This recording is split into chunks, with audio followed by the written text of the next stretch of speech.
Communiqué numéro 073 du gouvernement de la transition.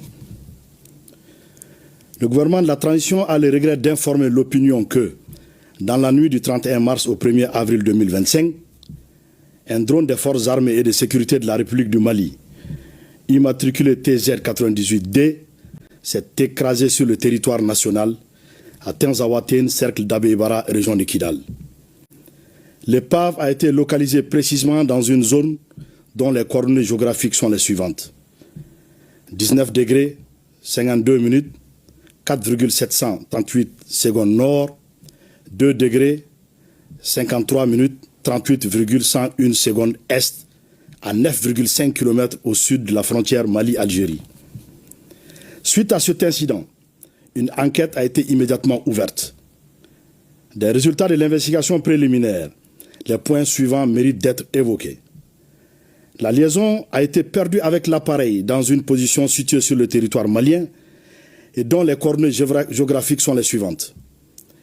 19 degrés, 51 minutes, 50,526 secondes nord, 2 degrés, 53 minutes, 36,099 secondes est, soit 10,2 km au sud de la frontière Mali-Algérie. La distance entre le point de rupture de liaison avec l'appareil et le lieu de localisation de l'épave est de 441 mètres. Ces deux points sont tous situés sur le territoire national. Les dernières informations transmises par le drone étaient relatives à une rencontre de terroristes de haut profil qui planifiaient des actions. L'aéronef est tombé à la verticale, ce qui, probablement, ne peut s'expliquer que par une action hostile causée par des tirs de missiles sol-air ou air-air. Quelques heures après l'incident, le gouvernement de la transition a pris connaissance par voie de presse d'un communiqué du ministère de la Défense algérienne revendiquant la destruction d'un drone qui aurait survolé l'espace aérien de l'Algérie sur 2 km. Afin d'approfondir les enquêtes, les autorités maliennes ont demandé aux autorités algériennes de leur fournir des éléments probants étayant la violation de leur espace par un drone de reconnaissance malien. Depuis 72 heures, aucune suite satisfaisante n'a été réservée à la demande malienne. Le gouvernement de la transition conclut avec certitude absolue que le drone des forces armées de sécurité maliennes a été détruit suite à une action hostile préméditée du régime algérien. Cette décision repose sur les éléments ci-après. Le silence coupable du régime algérien accordé à la demande malienne et son refus de coopérer confirment la responsabilité de ce régime qui a tiré sur le drone entraînant sa chute verticale. Les données précises de la trajectoire de l'appareil enregistrées dans le système prouvent sans ambiguïté que l'appareil n'a jamais quitté l'espace aérien de la République du Mali. De surcroît, le point de rupture de liaison du drone et le point de localisation de l'épave sont tous situés sur le territoire national malien. L'absurdité de l'argument de la violation de l'espace aérien algérien sur 2 km, autrement dit, comment l'épave du drone se serait retrouvée au Mali et à 9,5 km de la ligne frontalière si l'appareil avait réellement violé l'espace algérien sur 2 km. Face à la gravité de cet acte d'agression inédit dans l'histoire des relations entre le Mali et l'Algérie, le gouvernement de la transition condamne avec la dernière rigueur cette action hostile, inamicale, condescendante des autorités algériennes, dont le chef de l'État affirmait récemment à Mondovision que, je le cite, 90% des solutions maliennes se trouvent en Algérie.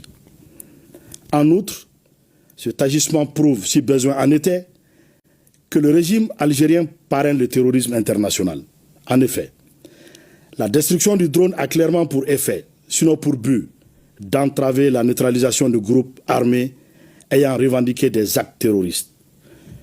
Le gouvernement de la transition, en cette triste circonstance, tout en rappelant la teneur de son communiqué numéro 64 du 25 janvier 2024 et celle de l'allocution du Mali lors de la 79e session de l'Assemblée générale des Nations unies, condamne l'attitude du régime algérien qui, en plus de servir de base arrière aux groupes terroristes, s'engage aujourd'hui dans la lutte armée pour perpétrer des agressions contre un État voisin en vue de protéger ses suppôts terroristes. En conséquence, en réponse à cette énième provocation du régime algérien, le gouvernement de la transition décide de 1. Convoquer l'ambassadeur algérien pour protester contre l'hostilité du régime algérien. 2. Se retirer avec effet immédiat du comité d'état-major conjoint CEMOC. 3. Porter plainte devant des instances internationales contre le régime algérien pour acte d'agression. Aussi, le gouvernement de la transition fait remarquer que cette agression flagrante du régime algérien contre le Mali est en contradiction avec la participation effective de la République du Mali à la guerre pour l'indépendance de l'Algérie pour soutenir le Front de Libération Nationale, FLN.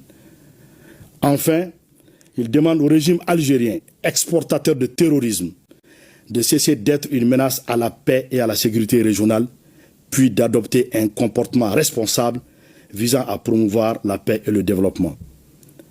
Le gouvernement de la transition réitère à la population malienne que rien n'entamera la détermination des forces de défense et de sécurité maliennes sous le leadership de son Excellence le général d'armée Assimi Goïta, président de la transition, chef de l'État, à poursuivre et à atteindre le noble objectif d'éradiquer le terrorisme sous toutes ses formes. Suivant cette volonté, dans les heures qui ont suivi l'agression du régime algérien contre le drone malien, d'importantes cibles terroristes ont été frappées avec succès dans la localité de Tinzaouatène et ailleurs sur le territoire malien. Ces opérations vont continuer et pourront s'intensifier selon l'évolution de la situation. Que Dieu bénisse le Mali, préserve les Maliens. Fait à Bamako le 6 avril 2025. Je vous remercie.